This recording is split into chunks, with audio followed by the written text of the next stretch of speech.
There are many times when you work with Excel that you need to adjust the width of columns. Fortunately, many of these are automatic. But if you were searching for the features that allow you to make these adjustments, you might be going to the Home tab up in the ribbon, and off to the right under Format, you might have discovered some of these choices here. But it's going to be a lot easier if we don't use these. Not that they're wrong, but many of the adjustments that we make regarding column width and row height can be done with the mouse and no commands. Simple little example might be, suppose someone else was working with this worksheet and just didn't adjust the column width. So manually, what I'm going to do right now, and you can certainly do this anytime you want manually, if I point to the right boundary of column B, between the letters B and C, I can hold down the left mouse button, drag to the right, and make that wider. Now, maybe I did this with another column too. Maybe the numbers were bigger for whatever reason. So many of these are of different width. A couple of options. Sometimes you simply click and drag to make a column wider. Simple, easy, or narrower. With numeric columns, you'll quickly discover if you make a column too narrow, at some point you'll see a bunch of hashtags. You haven't really lost the data, just make the adjustment, make it wider. But rather than doing this one by one, many times when we're adjusting columns, particularly in a scenario like this, where many of the columns are likely to be the same, or we want them to be the same, we can hold down the left mouse button and drag across multiple columns. We can point to any of these boundaries, hold down the left mouse button. Now you'll see the term width in pixels. Probably almost nobody cares exactly what those numbers are, although sometimes you're comparing them maybe with another worksheet. But if I just drag to a certain width here and release the left mouse button, all those columns are going to be the same width.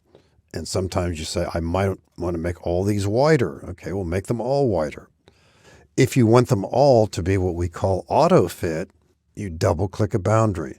Now, sometimes you'll do this with one column or many columns. Auto fit means make the column wide enough to display all the entries properly. Double click, they're all narrower than they used to be. Column H here has numbers that jump into the thousands, the others don't. If I do a double click right here, now rarely do I really care how many pixels wide it is, but if I put the mouse right on the border there, it says 118. Over here, this is 99 pixels. So at different times, you have different reasons for wanting to make columns wider. In column A here, I could make this narrower. I probably don't want this text to hang over, but that doesn't hurt. Notice what happens with text entries. Sometimes they'll display rightward if that cell over there is empty. So you want to have the feeling that you can always make adjustments here.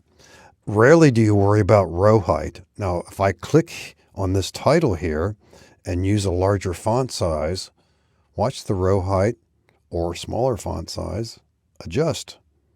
So you don't even worry about it. But even there, if you somehow said, I want this to be taller, you can point to the boundary between 1 and 2, click and drag downward, and that's taller. So you can adjust these at will. Now, an extreme example, and let's say this would probably not happen that often. I'm making column B super narrow. I'm making column E super wide and column H super wide and so on and so on. Let's adjust all of them at once. What do? Click in the upper left corner and double click a boundary. Click, click, and all of them are adjusted. Now, sometimes you might have a title here, and many of you perhaps have not used this just yet. This is actually a special kind of title.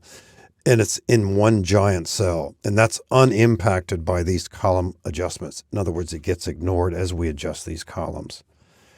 Another option here you could be using, if you wanted to print this out as a handout and leave spaces for annotations here, rather than putting in a bunch of empty rows, why don't we just take all these rows here, highlight them, and make them maybe twice as tall. Point to any boundary between rows, drag down, make them as tall as you want, release, they're all taller. And if we were to print that, there'd be enough space there for annotations. So a variety of techniques for making columns adjusted and rows adjusted. We don't even have to use commands.